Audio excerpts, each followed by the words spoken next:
আসসালামু আলাইকুম ওয়া রাহমাতুল্লাহ। সুপ্রিয় আলোর পথের দর্শক মণ্ডলী, আশা করি মহান আল্লাহ রাব্বুল আলামিনের অশেষ মেহেরবানি ও দয়ায় আপনারা সবাই ভালো আছেন। কুল্লু নাফসিন যায়িকাতুল মাউত, প্রত্যেক প্রাণীকেই মৃত্যুর স্বাদ গ্রহণ করতে হবে। আমরা আশরাফুল মখলুকাত, আল্লাহ তাআলা আমাদেরকে সৃষ্টির সেরা জীব হিসাবে সৃষ্টি করেছেন। আমরাও একদিন এই পৃথিবী ছেড়ে চলে যাব, কেউ আগে কেউ পরে। কিন্তু সত্যি কি মৃত্যুর 40 দিন আগে মানুষ বুঝতে পারে যে তার মৃত্যু হবে 40 দিন পর? হ্যাঁ প্রিয় দর্শক, আমি এই ভিডিওতে এই বিষয়টি নিয়ে অত্যন্ত গুরুত্বপূর্ণ কিছু আলোচনা করব ইনশাআল্লাহ। আশা করি সবাই মনোযোগ সহকারে পুরো ভিডিওটি দেখবেন, তাহলে এমন অনেক অজানা কিছু আপনি আজ জানবেন ইনশাআল্লাহ। এক ব্যক্তি হযরত আলী রাদিয়াল্লাহু তাআলা আনহু এর নিকট উপস্থিত হয়ে আদবের সহিত বললেন, হে হযরত আলী, আমার এক বন্ধু ছিল যে গতকাল ইন্তেকাল করেছেন, কিন্তু কিছুদিন যাবৎ আমার সে বন্ধু আমাদের কাছে সে এমন সব কথাবার্তা বলছিল যাতে করে তার কথাবার্তা শুনে মনে হচ্ছিল সে মারা যাবে। তাহলে কি মানুষ মৃত্যুর আগেই বুঝতে পারে তার মৃত্যু সান্নিকটে?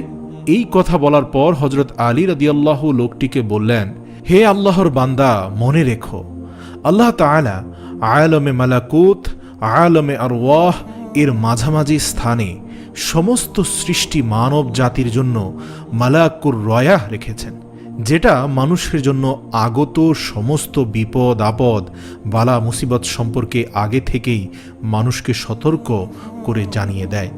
জীবন শেষ হয়ে যাওয়াটাকে মানুষ মৃত্যু মনে করে। আসলে মৃত্যু এমন একটি জিনিস যেটা মানুষকে এক জীবন থেকে অন্য জীবনের দিকে নিয়ে যায়, আর একে আমরা বলে থাকি মৃত্যু। জীবন শেষ হয়ে যাওয়াকে মৃত্যু বলে না। আল্লাহ তাআলা তার বান্দাদেরকে অনেক অনেক ভালোবাসেন, তাই আল্লাহ তাআলা তার বান্দাদেরকে মৃত্যুর ভয়কে দূর করার জন্য এলহামের স্বপ্ন দেখায়, যাতে করে মানুষ মৃত্যু যে নতুন অন্য এক জীবন সেটা বুঝতে পারে এবং মৃত্যুর ভয় মন থেকে কমে যায়। আল্লাহ তাআলা মানুষকে এই সুযোগ দেয় যাতে করে মানুষ নিজেদেরকে শুধরাতে পারে, নিজের কৃত পাপ কর্মের জন্য আল্লাহর নিকট তওবা করতে পারে এবং মৃত্যুর আগে নিজের আত্মার মুক্তির ব্যবস্থা করতে পারে। যেভাবে কোনো মানুষ যখন এক দেশ থেকে অন্য দেশে সফরে যায় এবং সফরে যাওয়ার জন্য প্রস্তুতি গ্রহণ করে এবং মাল সামান জামা কাপড় সাজ সরঞ্জাম সব কিছুর ব্যবস্থা করে, ঠিক তেমনি আল্লাহ তাআলা মানুষকে সুযোগ করে দেয় যাতে করে মানুষ বারজাখের জীবনে যাওয়ার জন্য প্রস্তুতি গ্রহণ করতে পারে। এই কথা বলার পর লোকটি হযরত আলীকে বললেন, হে হযরত আলী, সে স্বপ্নে কি কি দেখা যায়? হযরত আলী রাদিয়াল্লাহু বললেন, মানুষ ইন্তেকালের আগে স্বপ্নে দেখে মানুষ সফর করছে, এক দেশ থেকে অন্য দেশে যাচ্ছে এবং তার পোশাক পরিচ্ছদ সাদা হয়ে যায়। আর দুনিয়ার হায়াতের জিন্দিগি যা তার সঙ্গী ছিল, আত্মীয় স্বজন, পিতামাতা যারা ইন্তেকাল করে গেছে, তারা তাকে নিতে আসে এক দেশ থেকে অন্য দেশে। তারা বলে, তোমার এই দেশের সফর শেষ হয়ে গেছে, তোমাকে অন্য দেশে নিয়ে যাচ্ছি। মানুষ যখন স্বপ্নে দেখে তার মৃত আত্মীয় স্বজনদের মধ্যে কেউ তাকে নিতে এসেছে এবং তারা তার সাথে আছে, তখন মানুষ মনের দিক থেকে সাহস বেড়ে যায় এবং মৃত্যুর ভয় কমে যায়।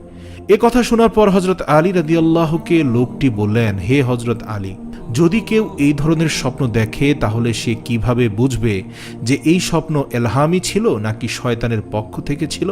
হযরত আলী রাদিয়াল্লাহু জবাবে বললেন, যখনই এই ধরনের স্বপ্ন দেখবে, যদি স্বপ্ন দেখার পর মনের মধ্যে ভয় ভীতি কাজ করে, তাহলে মনে করবে সেই স্বপ্ন শয়তানের পক্ষ থেকে ছিল। আর যদি স্বপ্ন দেখার পর মনের মধ্যে শান্তি আসে এবং মৃত্যুর জন্য ভয় নয় বরং মহব্বত পয়দা হয়, তাহলে মনে করবে সেই স্বপ্ন রহমানি। আল্লাহ তাআলা তার প্রিয় হাবিবের উসিলায় আমাদের সকলের মৃত্যুকে সহজ করে দিন আর মৃত্যুর পরের জীবনকে আল্লাহর রহমতে ভরপুর করে দিন। প্রিয় দর্শক, আমাদের সকলেরই পিতা মাতা আত্মীয় স্বজন কেউ না কেউ এই দুনিয়া থেকে ইন্তেকাল করে চলে গেছেন। আসুন আমরা তাদের জন্য প্রতিদিন নেক আমল করি এবং তাদের রূহের উপর নেক আমলগুলো বকশিশ করি, দোয়া করি, তাদের জন্য মন থেকে দোয়া করি।